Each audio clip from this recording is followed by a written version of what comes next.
આજરોજ પ્રાદેશિક crime conference Ahmedabad શહેર, અમદાવાદ રેન્જ અને ગાંધીનગર રેન્જનો સમાવેશ થાય છે. અને આજ સીપી કચેરીમાં આ રિજનલ ક્રાઇમ કોન્ફરન્સનું આયોજન કરવામાં આવેલું છે.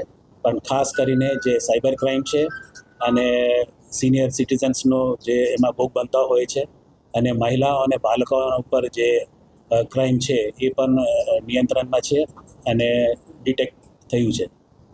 બેંક એકાઉન્ટ જે ભાડે આપવામાં આવે તો ખાલી પોલીસની જ કામગીરી નથી. બેંક એકાઉન્ટ ભાડે આપનાર વ્યક્તિઓ છે એનો સંદેશો શું છે આપણે? આપ જાણો છો કે એ જે મ્યુલ અકાઉન્ટ્સનો બાબતમાં અમે સીઆઈડી ક્રાઇમમાં ગયા મહિના 1-2 મહિના પહેલાં અમે લોકોએ એક ઝુંબેશ ઉપાડી હતી. એમાં ખૂબ સફળતાપૂર્વક કાફી મ્યુલ અકાઉન્ટ્સનો શોધખોળ કરવામાં આવેલું છે. અને આપ જે રીતે કહો છો કે એ ફક્ત પોલીસનું કામ નથી, એમાં આપણે સાયબર એક્સપર્ટ્સનું પણ કામ લીધું છે, બેન્કિંગ ઓફિશિયલ્સનું પણ કામ લીધું છે અને સિનિયર સ્તરે પણ બેન્કિંગના જે ઉચ્ચ અધિકારીઓ છે એમને સાથે પણ આમાં સંકલન કરી, એ લોકો સાથે પણ મીટિંગ કરી અને એમના નોમિનીઝ પણ એને ગુના ડિટેક્શન કરવા માટે અને જે મ્યુલ અકાઉન્ટ્સ છે એને નિયંત્રણ કરવા માટે પણ અમે કોર્ડિનેશન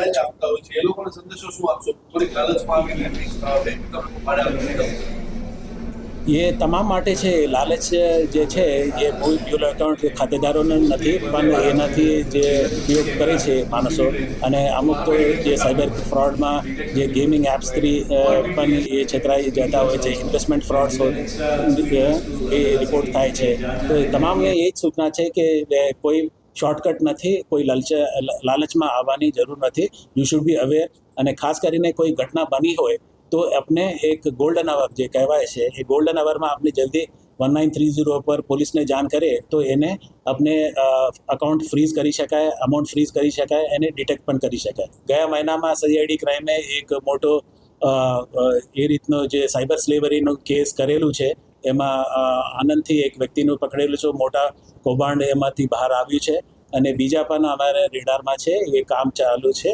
અને જ્યાં પણ એ રીતનો સાયબર સ્લેવરીનો અને એ સાયબર ફ્રોડનો આવે છે એમાં અમે લોકો I4C એક સંગઠન છે નેશનલ લેવલ ઉપર, પોર્ટલ અને ઓર્ગેનાઇઝેશન, એમની મદદથી અમે સાયબર ક્રાઇમનો ઇન્વેસ્ટિગેશન વગેરે કરી રહ્યા. ખાસ કરીને સિનિયર સિટીઝન્સ અને ડિજિટલ અરેસ્ટ કરતા હોય છે અને બીજાને કોઈ સાયબર બુલિંગ પણ કરતા હોય છે, મહિલાઓ સાથે, બાળકો સાથે, અને ગેમિંગ એપ્સ પણ ઇન્વેસ્ટમેન્ટ ફ્રોડ્સ પણ હોય છે, મલ્ટી લેવલ ફ્રોડ્સ પણ હોય છે આમાં ઇન્વેસ્ટમેન્ટના.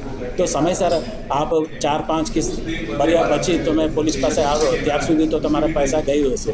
તો એટલા માટે જેટલા વહેલા તકે આપે સાયબર ફ્રોડ અને સાયબર ક્રાઇમની રિપોર્ટ 1930 જે નેશનલ પોર્ટલ છે એમાં આપે જાણ કરશો તો આપને એને રોકવા માટેનું અને રિકવર કરવા માટેનું પૈસાનો પણ એ સરળ બનશે.